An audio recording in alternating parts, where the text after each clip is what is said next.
Hey everybody, welcome back to another episode of Finding Freedom right here on the Lions of Liberty podcast. And with today's show, starting off with sad news, tragic news. If you listened on Monday and Wednesday to Mark and Brian's show, I'm sure you've heard by now about the passing of DonorSee founder Gret Glyer. Absolutely shocking news to hear when I heard it last weekend that he had been murdered in his home in Fairfax, Virginia. And, I don't want to make the show about this, but I did want to mention it since it is breaking news as of now. I'm recording this on June 29th. Someone was arrested in the case, a FedEx worker who apparently was an acquaintance of the family. I'm not going to go into any more details about that or speculate because this is not about that. This is about honoring Gret and the incredible work that he did with DonorSee and directing you all to do what you can to help out Gret's family, his wife, Heather, and his two very young children. I think they're both under 2, as they try to pull themselves together to go on with life after this. So there's 2 ways to donate to help out Gret's family, and that is through DonorSee, Gret's website, or through GoFundMe. Easiest way to find it on GoFundMe is just search GoFundMe Gret Glyer. On DonorSee, and I'll post both of these links on the show notes page at Lions of Liberty. On DonorSee, you can go to DonorSee.com/project with a capital P /15015. I actually tested it out. It has to be a capital P or it doesn't work. So you can either write that down or go visit the show notes page. And please do what you can to help out the Glyer family. DonorSee is such an incredible innovation that Gret came up with, and I think I read that they had raised almost $5 million to help fund these projects all throughout the world, mostly in Africa. And at Lions of Liberty, we had the honor to help out a little bit with donating to projects. I know we did it as a group, and we also have done it as individuals. But DonorSee is something that I've shared with a lot of people. I shared it at my previous job to people that I worked with, and I know people were blown away by the innovation and the idea, and I know it's done a lot to shake up the charity industry. Please do what you can to lift up Gret's family, and I would encourage everyone to continue or to start looking into these projects on DonorSee. And if you're not familiar with how it works, you actually pick out the project. For example, there's projects to help kids, get clothes to go to school, or to dig a well, or to build a school. All kinds of different levels of different projects that you can directly see the progress and completion and hear from the people who benefited from the charity. Really a remarkable innovation. Gret, I didn't know him personally, but I did hear him, several times on Mark's podcast, and his authenticity, his just caring nature just came across so clearly in those interviews. And this world is definitely a lesser place without him, but his legacy will live on. So please consider donating on DonorSee or through the GoFundMe. And with that, guys, we will get into today's show. We are born free, and we will die free. The time in between, though, that's complicated. In that time, governments, institutions, and our egos will limit our ability to find true freedom in this life. These are real stories of real people overcoming the odds, persevering in justice, and unlocking their potential. Welcome to Finding Freedom. Here's your host, John Odermatt.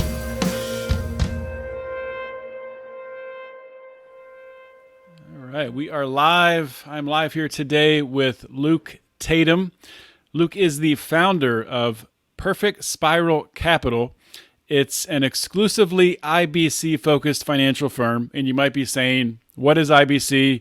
We're going to talk about what that is in this interview. It's one of the main reasons that I asked Luke to come on the show, but it stands for Infinite Banking Concept. And just to give you a brief overview of Luke, then I'm sure he'll give a much more broad introduction, but he discovered IBC back in 2016 and started doing it on his own with his family after studying the subject for a few years.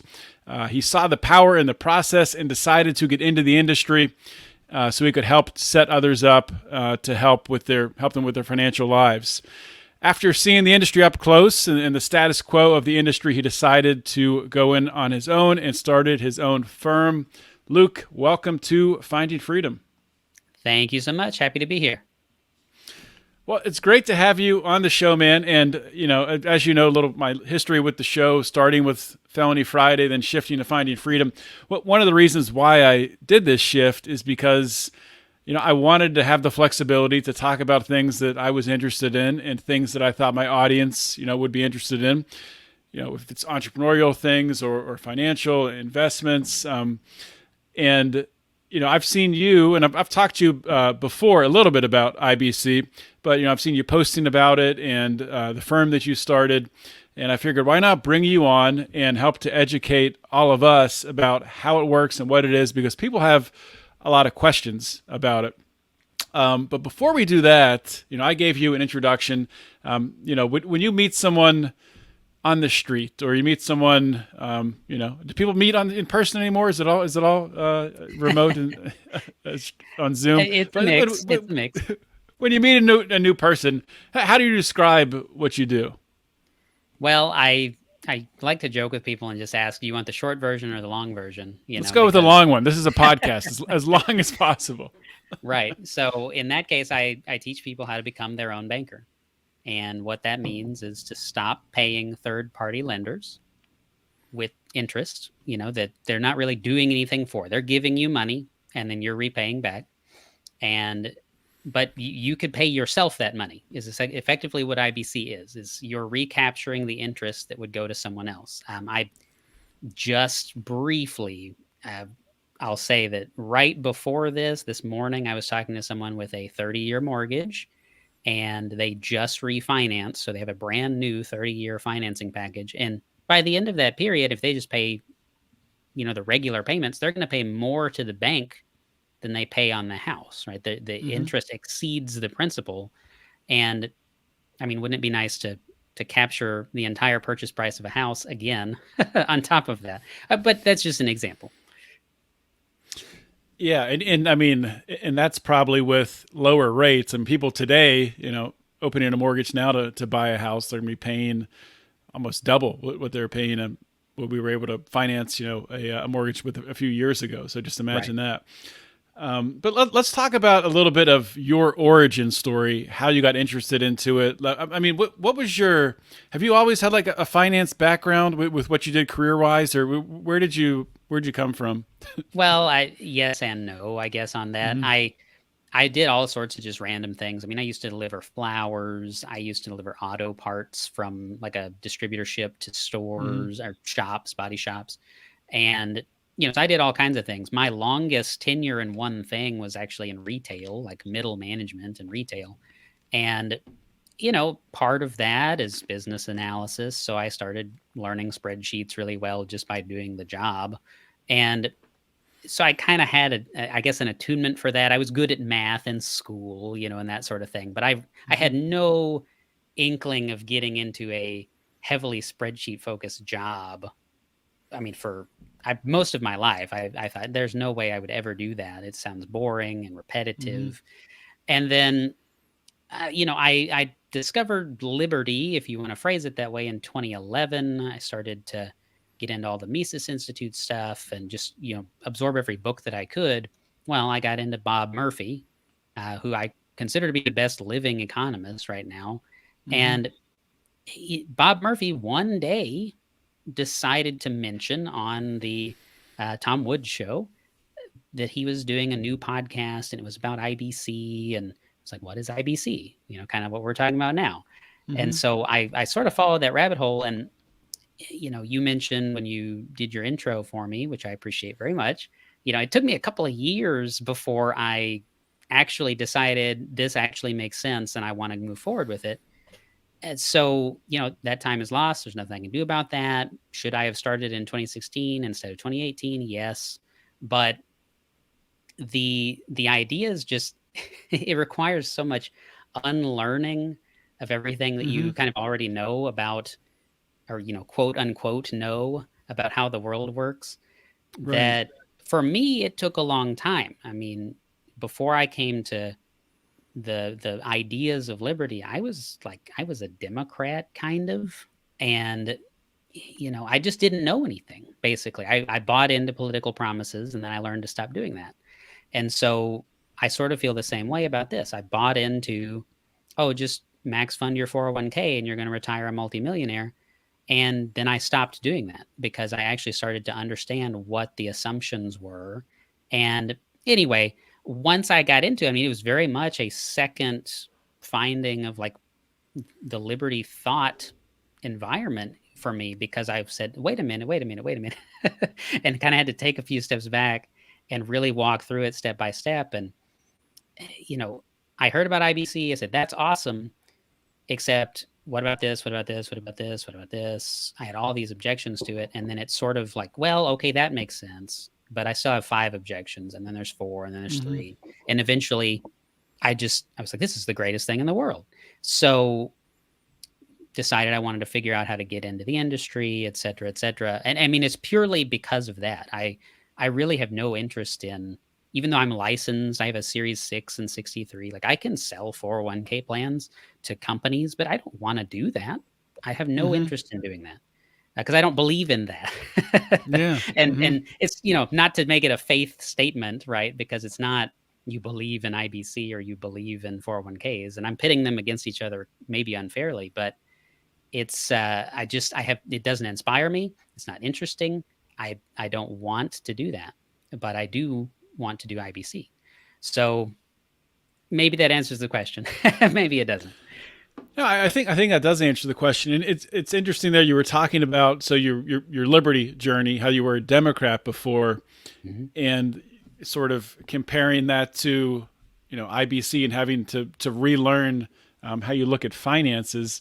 And I wonder if that helped you. You had already unlearned so much going from the Democrat to libertarian transition, and then doing the same thing on the finance side. So I found that interesting. But is it rare for someone to have your type of journey there, where you just, or is this maybe how people become IBC representatives, is that they just discover it and or become so passionate about it that they start a firm or decide to become an agent? Or is that typically how it happens, or is your story unique? Well, I don't know everyone's story, so I guess I should preface with that, right? But for me, I discovered one of the books on my bookshelf back there, for anyone audio only, like you can't see that, it's Becoming Your Own Banker by Nelson Nash. He's the person who invented the term infinite banking concept.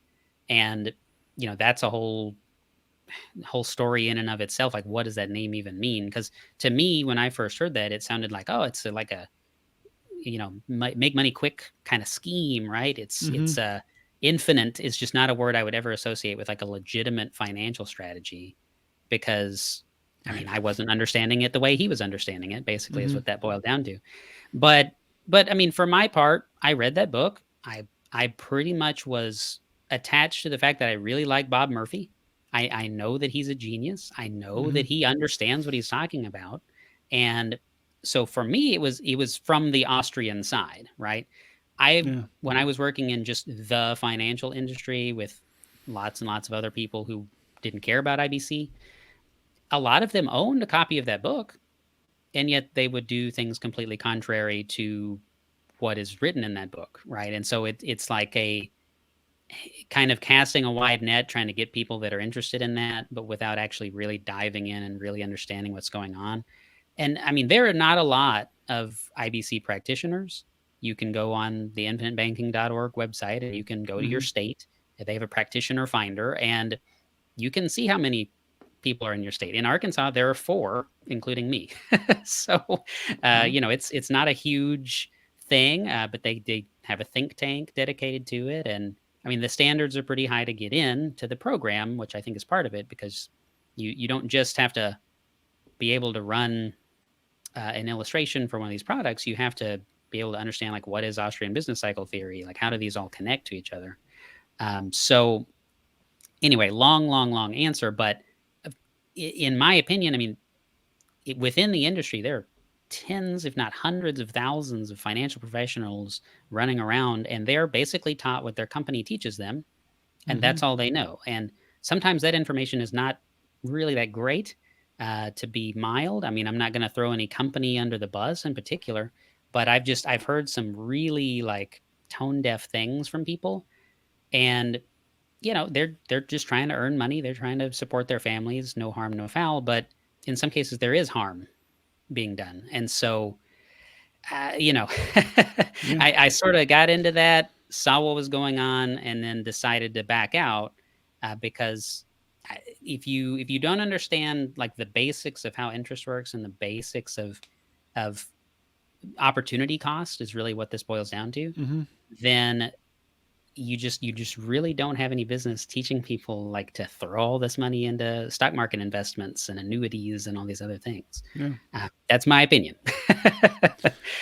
Yeah, I agree with you. And the interactions that I've had with people in those roles, a lot of it is, from my perspective, and this is not, I mean, there's a lot of good people in the industry, I'm sure, but it's just talking points, just regurgitating talking points.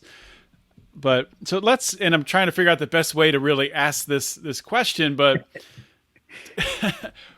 I guess take us from the ground level up, and I'm not expecting your full presentation, but at a high level. So somebody who doesn't know anything about IBC and wants to learn just at a high level how it works. Sure. Well, I'll do my best and ask questions, like interrupt me if you want, right?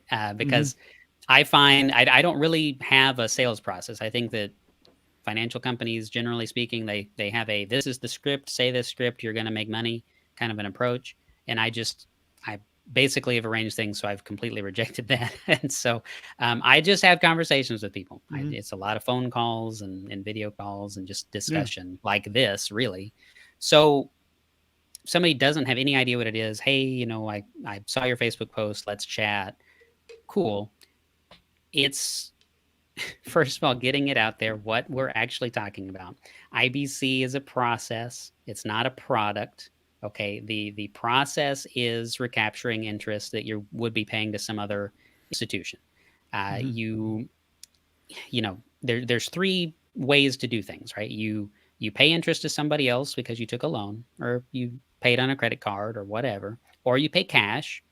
And the illusion is that you're not giving anything up if you pay cash. Well, you are giving things up if you pay cash, because your bank account balance decreases by whatever the amount is, $5,000, $10,000, and then you don't get to earn any money on that, right? If you spend $10,000, the money is gone, and it never provides you anything else except for the item that you purchased. Well, in this system, you put the $10,000 into something else, and I'll get there what that is, and then you take a loan against your other asset to buy whatever it is you want to buy, a used car. And then you pay over time back into that. You pay yourself the interest. And then by doing so, I mean, it just compounds and compounds. It's actually the only uninterrupted compounding instrument that is really worth considering. There's 2. There's savings accounts and there's IBC. It's structured the way that I would tell you to. And I mean, a savings account pays you like half of 1% interest. Right. So like, that's kind of a joke. So really there's really one. So what I'm talking about, and people stop listening right as soon as I say this, I'm sure, but it's a whole life insurance policy. It's the most boring and old financial instrument that there is. People have been taking policy loans since the 1890s to Mm-hmm. finance things. And I mean, so an important point is that way precedes the tax code. The policies themselves are way older than 1890. It's just the policy loan provision kind of came in later on. But let me ask a question just on that, because I Yeah. have a term life policy, and I've converted some of that term to whole life, so Okay. I'm a little bit familiar. But I'm sure there's people listening who are like, "What the heck is whole life?" And so Okay, maybe if you could sure. just explain, like, term life, whole life, what's the difference between the two? Or, Absolutely. explain what they are, I guess. Yeah. So, I mean, term life insurance, right? You're trying to Mm-hmm. solve for the risk that you might die, right? Right. You're leaving a financial loss as well as the loss of your personality and all the wonderful things associated with you if you leave this world. And so, how do you solve for that? Well, one way is to pay a fixed premium to a company that will then indemnify your family. They'll pay a death benefit of a certain fixed amount in case of your death. Now, if you have a term life policy, that's maybe 10 years, maybe 20 years, maybe 30 years of term insurance. So if you live for 30 years, well, then you're not insured, or it may be very expensive to continue the policy that you took out previously. You know, if you take a policy out at 25 and it's a 50-year, I mean, excuse me, a 30-year term, you're 55 whenever the policy is up. Okay, well, you might actually want insurance when you're 55 because you might actually be likelier to die at 55 plus, you know? Mm-hmm. And so there's nothing mysterious about that, right? It gets more expensive the older you get. If you take a policy out when you're 20, it's cheaper. If you take a policy out when you're 50, it's more expensive. Whole life is an insurance policy that doesn't expire. It's not a term policy. It's the rest of your life. Technically speaking, a modern whole life policy is a to age 121 policy. So one way to think about it is it's term that's priced and as though you're going to live till you're 121 years old. But whole life, because the company knows that they have to pay you, is it's got a whole bunch of other features and other things going on besides term. If you live one day past your term policy, you just don't have insurance, or you have to renew. Right. And if you can't get insurance because you're not healthy anymore, that's a problem. Whole life, you make the decision, you have a fixed premium payment for many, many years in a lot of cases, but you don't have to worry about it, right? You have insurance forever. Now, the fact that they owe you money in the future creates a present value. This gets into a whole bunch of complicated things, and you steer me aside if you don't want to get into all the weeds on it. But, you know, the closer that you get to maybe they're going to have to pay you, the more value that has in the present, the more value the death benefit has now. And so there's a thing called a cash surrender value, but only in a permanent life insurance policy. Cash surrender value is, okay, because we are on the hook, the insurance company, for $500,000, if you were to walk away today, we would pay you $300,000 or whatever the amount is, however far you are into it. So we're giving you the money. We've already earned interest on it over this time by investing it. But, you know, if you're going to take us off the hook for the $500K, then great. I mean, it's a calculation. It's got a guaranteed scale in the life insurance illustration whenever you sign up for it. You'll know exactly what it will be. And then on top of that, you want to earn dividends and all these other things. It gets very complicated and interesting, but that's the basic mechanics right there. Okay, no, and that makes sense to me, and that's the way that I understand it to be. So the aspect that you're talking about with IBC, and you can go ahead and explain this, but it's that cash value that you would borrow against, correct? Or correct. Yeah. And so there's a number of ways, and I'll spare everyone the fine details on this podcast of how it's done, but there's a way that you want to build these, and it depends on your situation, your age, your health, whether or not you're a smoker, all these different things as to what's going to make the most sense for an individual person or family or business or nonprofit or whatever. But you structure it in such a way that there's going to be a lot more cash value at the beginning than there otherwise would be. You're basically, you're going to put in more money than you have to, is one way of thinking about it, into the policy, and such that your cash value rises very fast. Your death benefit is going to rise also. And then if you're doing this with a mutual insurance company, meaning you're a part owner of the company you took the policy out with, then whenever they're profitable, they pay a dividend and you earn a dividend. Well, you can pay your dividend back into the policy and buy more insurance and kind of keep the whole thing going. That's where the compounding comes in. Okay. Now, people will say, okay, that's how a savings account works, or okay, I might want to use my house. And there's all sorts of reasons why I would tell you not to do those things, because you have equity in your house, right? You could take a loan out against your house and do something. Well, your house doesn't pay you a dividend. And if you can't pay the loan back, they might take your house. There's all kinds of problems. But this is an asset that you control. You're listed in the contract as the policy owner. You're the only person who can make any decisions about it. One of those decisions would be, okay, what kind of an interest rate do I want to pay myself on this loan that I'm taking? Because you own both things, right? You own your money. You own your money that you put in the policy. And so now it's not a one-to-one thing. There's a bunch of nuance here. I'm being brief, but yeah, you get the benefit of this immediately, and then you start earning dividends. Your dividends reinvest, and then at a certain point, there's going to be more money in there than you started with, and then it's going to grow faster and faster and faster and faster.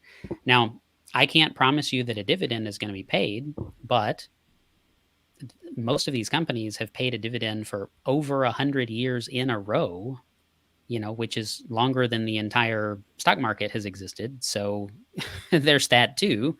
But, is it going to earn what a stock market investment would earn? No, probably not. But it's definitely going to only increase. The cash value on one of these cannot decrease unless you make it decrease, right? So it's at minimum a buffer against volatility in your other investments. Now, this itself, I don't consider to be an investment. This is a place to store your money. So my position is you should do this with your regular money, not I'm going to invest this for the future. This is instead of a savings account. This is what you should be using. So instead of a savings account, or even instead of, you're saying it's not an investment though, but at the beginning you were comparing it to a 401k. So would you say store it here rather than a 401k, or what's your no, by no means are they exclusionary, right? You can do one or the other or both. I personally don't have a 401k, but that doesn't mean anything. You can do what you want to do. Some people are a lot better at investing in stocks than I am, and that's a whole big thing. I'm writing a book, and I'll go into this. It's got a whole big mathematical proof on whether or not this will work out for you in the long run. But the stock market does not earn 10% per year. Like people will say, oh, the S&P 500 makes 10% per year. It doesn't. If it compounded at 10% per year, you would make fabulous amounts of money. That would be a fantastic place to put your money. No question. The stock market doesn't compound continuously. It goes up and down. Every time it goes down, you've interrupted the compounding, right? So it's a completely like right now. thing. What's happening right now? Exactly. It's not up 10%. It's just not. So there's the calculation, and I'll just put this out there. You're free to Google it or use whatever search engine you'd like to use that isn't Google. It's called the compound annual growth rate or average growth rate, CAGR. And that is an accurate measure of something earning money over time, and then considering like what period of time it took to earn that interest. So you need a final value in order to run that calculation. But you might, if you're looking at a 30-year period in the stock market, you might get a CAGR of about 5%, which over a 30-year period, you'll probably get about 3 in one of these policies. So, okay. And this is money that you can then use in the stock market.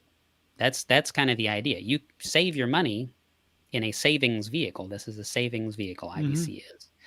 And then when you want to make an investment, take it out of your policy and then invest it. Make the returns you're going to make, pay off your policy loan, and do it again, basically. So if you do that, it becomes a uncontrollable amount of opportunity. Whereas people just sort of live by this principle of, oh, I'll just put in money in the stock market and then I'll have money, right? I mean, that's what I'm against. I'm against people just pushing responsibility on Wall Street, people that are earning money off of their 401k balance without taking any risk themselves. You put the money in, they charge a fee. That's how it works, right? They're getting plenty rich off of you. And it doesn't matter if the stock market goes up or down. They still get to charge their fee. So anyway, I'm getting way far afield now, John, but no, it's a problem in my opinion. Yeah. And I mean, so there's, the people who, and I'm guilty of this and have been guilty of this, where, or no, guilty is not the right word. It's just one of those things that we've been taught where, right. Like you were, explaining before, that this just assumed interest rate as you put money into your 401k, you put it into those, when you're young, you put it into the 2050 fund or whatever it is, whatever your retirement age is. And yes, you put it in there and you match what your company's giving you, and you're guaranteed to be a millionaire if you do that, which, not so much the case as we're learning now with what's happening with the market. So to kind of play off of that, what's happening today, a lot of inflation. So how does IBC, or does it protect against inflation? And how could people use, or could they use IBC to protect themselves against inflation? Sure. Great question. Now, inflation's a confusing topic, right? So there's all sorts of things going on with that. I guess we won't talk about causes. I think we probably, on your show, probably most people are pretty familiar with what's going on there. But okay, if you're just going to take it as a given, inflation's happening, you want to use official numbers and say it's 8% or whatever, that's higher than what an IBC policy will compound at. Okay, it is. But your vehicle here, the way in which people are implementing IBC when I work with them, is through a whole life insurance policy, right? The basic component of that is you have a fixed premium for the rest of your life or for the time period specified. So say it's $1,000 a year that you're paying into this policy. Well, if inflation is occurring and everything out in the market is getting more expensive, it means your dollars are worth less. That means the $1,000 that you must pay into your policy to keep it in force is also worth less, right? So the money that's in there is going to perform way better than money in a savings account, which is, to me, that's the closest comparison available for what's going on. But you can spend it and earn the interest rate. So you could buy an investment to beat inflation and they'll pay you a dividend while you're spending your money, which is, if you want to say there's like magic in IBC, that is the magic. It's you get to both earn the interest and spend the money, which is just incredible. So it depends on what you're using it for. If you're using a policy loan to renovate your home, no, it's not going to beat inflation. If you're using it to buy a franchise, buy a small business, purchase land to speculate on that price increase, something like that. Well, yeah, absolutely. It's going to beat inflation to the extent that your investment performs, plus the dividends that the company paid you while you were making your investment. Right. So it's not a bad deal. No, and that's exactly what I was. That's how I look at IBC, and that's what I mean. You talk about buying land as an investment. That's like really what got me interested in looking at it, because I buy and sell land on the side. So that hit the nail on the head for me. Another question, maybe this isn't really a fair question targeted towards IBC, but I just kind of want to get your opinion on it, because, I could ask the same question to someone who worked for, one of the major financial institutions, who worked at Fidelity offering 401ks or whatever. But so the dollar crashes. What happens? What is that something that, because as libertarians, I think we're all kind of, in this boat where, we've seen the possibility of this ship sinking for a while, with the Federal Reserve, pumping out trillions and trillions of dollars, just inflating the money supply.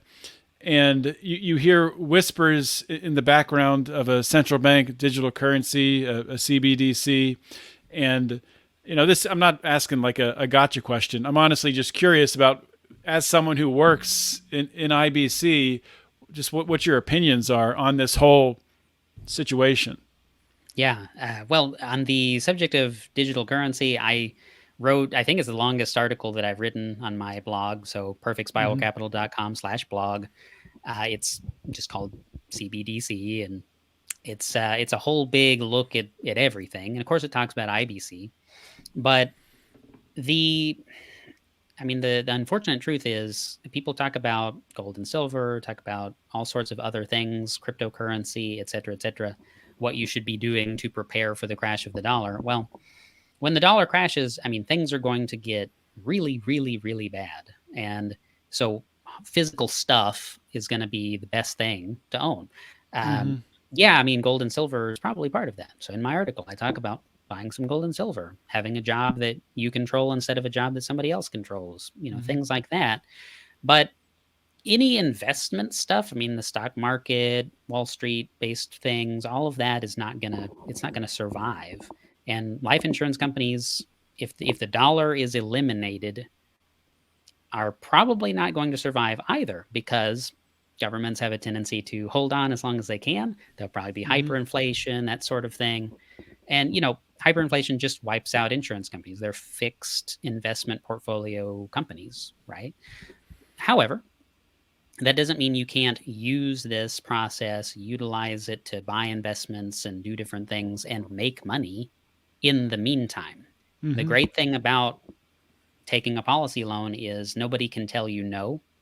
So if you think that things are coming down, take all your money out and then go buy hard assets. And if that's what's happening, that's what you should do with your money. But I just, my perspective is, in 2008, I was talking about buying gigantic 55-gallon drums for water storage and starting to get into the prepper mindset and all of that, because I was like, wow, QE, this is crazy, man. We're going to inflate the dollar into oblivion. Yeah. And it's been a minute since that happened, right? And if I had known about IBC and started back then, like, I can't even fathom how much I would have been able to use it in that time frame. So I hesitate to get so caught up on that, because it's like you're missing an opportunity that's right now available. This is a way, since we're talking about inflation, to not participate in the inflation of the dollar.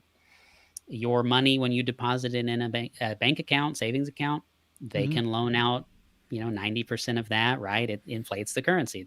All the commercial banks are inflationary. A life insurance policy is not inflationary. They can't lend your money to someone else. They're managing the investment of their, general fund to earn dividends and to do all these things. But all the money is always there all the time. So if you want it, it's yours. Yeah. There's no run on a life insurance company. So it's a better place. Yeah, safer place from that perspective, for sure. They're not gonna go bankrupt, right? And I think that's a really good answer, and it reminds me of, and I'm not crapping on Peter Schiff, but I'll just use this as an example, because I do think Peter he's done tremendous work, and he's right. The dollar is going to eventually collapse, and like you just said, acquiring gold and silver is, I think it's good. I think everyone should have some gold and silver. But, Peter was saying this back in the early 2000s, that the dollar is going to collapse. Everything's on fire. It's going to be terrible. And it's been 20 years. And, what's Peter Schiff's portfolio look like? I mean, did he miss out on, this huge run that we had in stocks and all the real estate investments? Maybe he is investing in that stuff, but I don't think his company is with his clients. Maybe he is somewhat, but I think it's mostly just in, gold stocks and mining stocks and things of that nature. Right. So yeah, there's a way to be an Austrian and understand it, but also, figure out a way to both mitigate the risk of, the worst possible outcome while living in the current day and making as much money as we can in the current day. Right. So I think that was a really good answer. Thank you. And I honestly didn't know what to expect asking it. Like I just wanted your opinion. So if that came off like kind of out of left field. But, no, I appreciate you not giving me a free pass, and just not asking the hard questions. It's great. So I wanted to give you some time here you said you have a book coming out. So talk about your book a little bit and why you decided to write it. And you said it's pending. It's going to be released, this year, or when do you think it'll be out? Crossed fingers for this year. I'm trying to beat the holiday season with it. So I'm not ready to announce the name. I don't have any cool links to share just yet, but putting a lot into that, investing quite a bit of resources and time into it. It's currently about halfway through the first draft of the book, so a lot left to go. But it's a book about IBC and its applications, and so the first half of the book, roughly, is problems that exist out there. The analysis that I mentioned before of what actually is the performance of a stock market investment over time, not just saying, oh, it earns 10% per year and multiplying your balance by 10%, because that's wrong. It's factually incorrect to do that. And, et cetera, right? So just all the different problems and sort of setting up inflation, setting up the Federal Reserve, all of this. And then in the second part, I'll take to looking at IBC as a solution to those things. And, of course, the stock market's going to be what the stock market's going to be, but how you pull money to invest in the stock market, if you choose to do that, is a totally different issue. And so it's about what you can control and what is the way to maximize the effectiveness of your saving and not just, give free meals to other people left and right, stock market investors. But the IBC portion of the book is really going to get extremely, extremely detailed. So I have lots and lots of numbers that, we'll look at over time.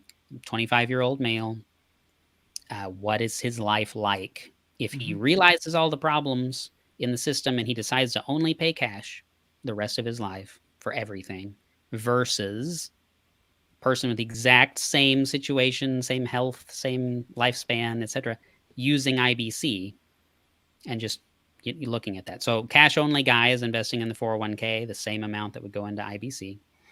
And, it's not a fair comparison to put the two against each other, but, the returns in a 401k is a totally different question from what are the opportunities with the money that's in my 401k. And so, spoiler alert, the IBC person does much, much better, but it's going to be a fun look at things. And I want to just show that it's not sufficient to say this is the rate of return, because it drives me up a wall, man.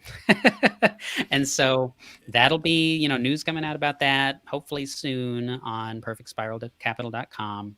And of course, if you're on Facebook and all that, feel free to follow me there. I'll be posting lots about it there. But yeah, I'm looking forward to it. All right. So you said your links there. It's Perfect Spiral. What's the website again? One more time. Perfectspiralcapital.com. Okay. And what are your socials one more time? Oh, I don't have my, I don't have them handy, man. They're all convoluted links and all that stuff. I can send them to you if you want to put them in. I'll post. Well, you send me a bunch of stuff, links and stuff to post. I'll put that stuff on the show notes page so people can go to lionsofliberty.com and find that all on the show notes page. And I look forward to reading your book. Because I mean, this is, like I mentioned during the beginning part of the show, I do have, life insurance policies. I've converted some to whole life, which was a pretty recent decision for me, and something that I battled back and forth with quite a bit, just because I really struggle with unlearning stuff, which is right. Which is strange to say, because I've certain things I struggle with unlearning, I should say. I made the transition to be a libertarian very quickly, coming from the neoconservative side. And there's some things that you just see that, when your eyes are open to the wars and things like that, it's like, oh my gosh, and it's just immediate unlearning. But financial things, I really struggle with, like, just wrapping my mind around, for example, like with 401ks, and I still give my company match with a 401k, but I mean, the more that I look at things, the way things are in the world right now, and doing the calculations of really how much am I losing by not getting that match, versus the opportunity cost of having that, all those resources locked up. Not that I can't invest, but I can only invest in the stocks and different mutual funds that I'm allowed to. Right. So it's a fascinating topic, and I mean, I think you're doing a great job explaining it, that it doesn't just come down to interest rate. You have to look at the entire picture and all of the other tools and things that come with it. So before I let you go, one last question I want to ask. Is there anything, this is kind of not a tricky question, but some people are taken off guard by it, but is there anything I didn't ask you about with regards to IBC or anything else that you think is really important for someone to know, or is there anything else that you'd like to leave some parting words with for my audience? Sure. I mentioned before Becoming Your Own Banker. That book will change your life. I say that to people all the time. It opens up new doors in your brain whenever you look at it. It's very simple. It's very short. It's 92 pages in print. And a lot of it is charts of numbers, like you can easily read it in an afternoon. But going over it again and again, it's where you start to go, oh, wait, no, I was completely wrong about this. And you start to figure things out. And so that, I mean, at least until my book comes out, please read that. But even when my book is out, and I say this in the introduction, it doesn't replace that. It's a supplement, that I don't know that anyone will ever have a more down to earth and grounded explanation of the concepts, because it's all metaphors and things in there. And so just little stories you can kind of remember to go, oh, wait a minute, I'm stealing the peas from the grocery store. If you don't know what that means, well, you should read the book. So I would just encourage everyone, get on infinitebanking.org and absorb the resources there. And if you have questions, I mean, it's literally my job to answer them, whether you want to work with me or not. If you don't like me, great, go talk to somebody else. But I like it when people understand the concepts. So more than happy to have the conversation. All right, Luke Tatum, thanks for coming on the show, man. Appreciate it. Thanks, John. Bye. Well, that is a wrap on today's show. Really hope you enjoyed getting to hear from my guest, Luke Tatum. Like I said, at the top of the show, and like I've said many times, one of the reasons that I changed from Felony Friday to Finding Freedom is because I wanted to have the ability to talk about interesting subjects, to talk about finances, to talk about business, to talk about health, all these different things that are so important in helping an individual to navigate the very uncertain and turbulent waters of these times. And sure, there is a time and place to talk about philosophy and to talk about the ideals of liberty. But to be perfectly honest with you, my heart and my passion right now is in application and with helping other people to find tools that they can apply to their lives to make it better right now or in the near term, or to stack wins over time and to make life better in the long term. So I'm going to do everything I can to provide you guests who give you the resources, the information, so you can make the best and most informed decisions with that information.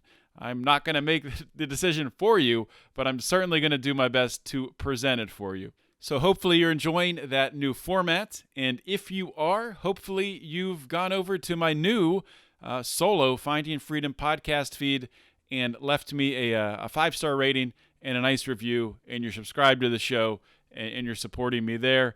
And obviously, hopefully, you're also supporting the Lions of Liberty Network feed, which has Mark and Brian's show, and the great things that, of course, we're doing with our Patreon, and all the bonus content that we have, the early access that we give to these interviews, and the community that we are building with Lions of Liberty. So please go check that out, patreon.com/Lions of Liberty or lionsofliberty.locals.com. That's where you can become a member of the Lions of Liberty Pride. And of course, you can check out all of our gear, all of our Lions of Liberty shirts and merchandise and all that stuff at lionsofliberty.store. That's all I have for today. Hopefully you enjoyed this show as much as I did. And if you ever have any ideas or topics you'd like me to cover or guests you'd like me to talk to, as always, you can reach out to me on Twitter at John Odermatt, or on Facebook. You can find me there, on Instagram at John Odermatt, or you can send me an email, john@lionsofliberty.com. That is all I got for today, guys. I will talk to you all next week. Hopefully everyone has an awesome 4th of July weekend. Be safe, eat a lot of food, drink some beer, relax, enjoy yourself, people. Come on, you know how to enjoy yourself. Get out there, talk to people, mingle, be normal, be a normal person. And always remember to keep your head up and the fires of liberty burning.